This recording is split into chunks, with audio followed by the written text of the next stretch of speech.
Hello, my name is Benjamin Hart. I'm an American attorney and the managing director of Integrity Legal here in Bangkok, Thailand. This was a rather big story a couple of days ago. I was kind of a little bit more concentrated on other topics here recently, but yeah, there was an incident of a 6-year overstayer being arrested in Thailand. I thought of making this video after reading a recent article from the Bangkok Post, bangkokpost.com. Article is titled, "New Zealander Arrested After 6-Year Overstay in Pattaya." And the byline is, "Visa offender said he avoided making friends to evade detection." The purpose of this video is not really, it's not sort of like a name and shame or something of this nature.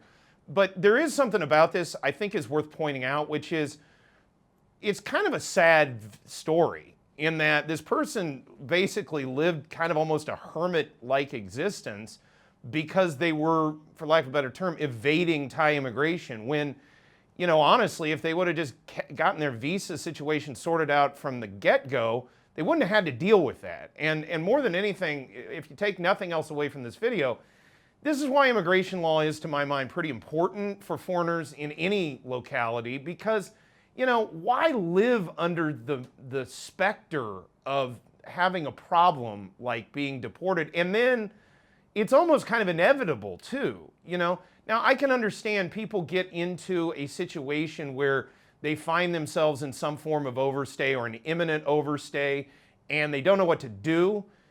Honestly, the best advice is to contact a legal professional, somebody who deals with Thai immigration frequently, because there may be a solution, and there may be one you're not seeing, and you just don't know.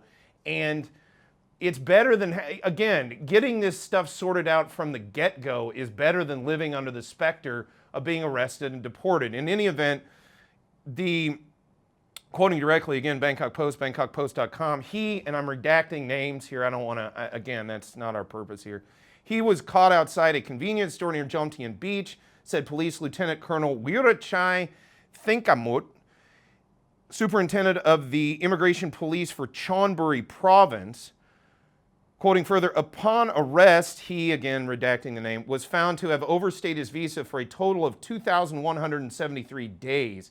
He admitted to police that he had managed to evade detection for nearly 6 years by rarely appearing in public and avoiding making local acquaintances. I mean, that just sounds like a kind of an unhappy existence to my mind. I mean, again, I'm not making this video to, this person's probably gone through a rather difficult experience going through this process, and I urge those who are watching this video, if you're interested in this from a topical standpoint, from the standpoint of understanding how Thai immigration works, I urge you to read that article because this person will get deported and they're going to effectively be blacklisted a minimum 10 years, I would think, although definitely a minimum 5 because they were apprehended in Thailand. But with a 6-year overstay, I would imagine they're going to end up with a 10-year ban minimum. That being said, again, you know, this is a good reason why you keep your immigration status in good order so you don't have to worry about these things. And quite honestly, so you don't have to live a, for lack of a better term, almost a life of quiet desperation just evading Thai immigration police.